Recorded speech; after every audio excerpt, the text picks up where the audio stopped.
मंडला से इस वक्त की बड़ी खबर सामने आ रही है, जहां कुत्तों की नसबंदी के नाम पर बड़ा फर्जीवाड़ा और लापरवाही उजागर हुई है।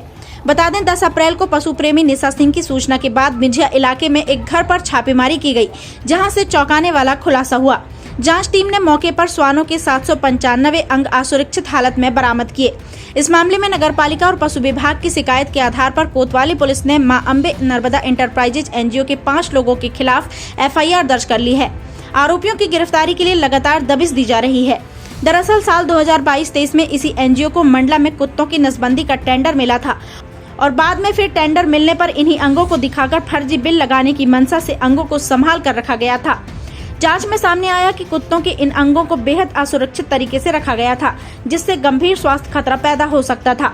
पुलिस जांच में यह भी सामने आया कि बिना नसबंदी किए ही इन अंगों का इस्तेमाल कर फर्जी बिल बनाए जाते थे और सरकारी भुगतान हड़प लिया जाता था। फिलहाल पुलिस पूरे मामले की गहराई से जांच कर रही है और जल्द ही आरोपियों की गिरफ्तारी संभव बताई जा रही है। कुत्तों की नसबंदी जैसे संवेदनशील मुद्दे पर इस तरह का खेल कई बड़े सवाल खड़े करता है। महिष्मती लाइव न्यूज इस खबर पर लगातार नजर बनाए हुए हैं। बने रहिए हमारे साथ हर अपडेट के लिए। मंडला से महिष्मती लाइव के लिए दीपक जाट की रिपोर्ट। हाँ जी, ये निशा सिंह का जो घर है बिंगिया में, वहाँ उनके द्वारा सूचना दी गई थी कि वहाँ कुछ कुत्तों के अंग जो हैं वो रखे हुए हैं।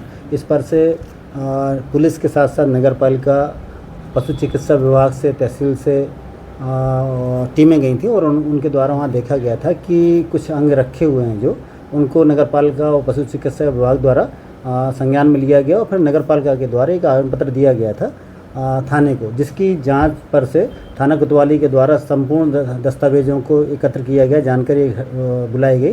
नगरपालिका का कहना था कि उसने 2022-23 में एक टेंडर किया था और जो आवारा पशु रहते हैं उनके बंधियाकरण के लिए, और उसके साथ ही इनका जो अंग थे वो संबंधित जिसके निविदा पाई थी, जिसका कंपनी का नाम था अम्बे नर्मदा इंटरप्राइजेज, इनके द्वारा उसका ये टेंडर उठाने के बाद अंगों का निकाला गया था। इसके साथ ही इस कंपनी को दोबारा से फिर 2025 में भी इस तरह का टेंडर मिला, जो बाद में निरस्त हो गया था।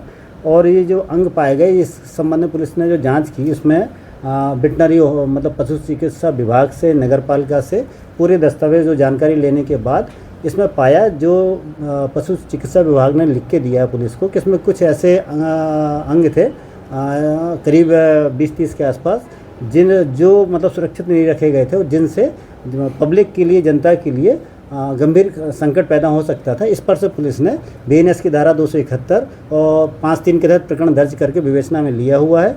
आवश्यक कार्रवाइयाँ की जा रही हैं। प्रकरण 5 लोगों के विरुद्ध दर्ज कर लिया गया है। नहीं, ये तो अभी तो जो निशा सिंह की शिकायत थी उसके घर से जो ही जब्त किए गए थे, और इसमें उनका कहना था कि वो वहाँ पर उनके मकान में किराए से रहते थे और जो इस तरह का जो काम करने वाले निविदाकार थे।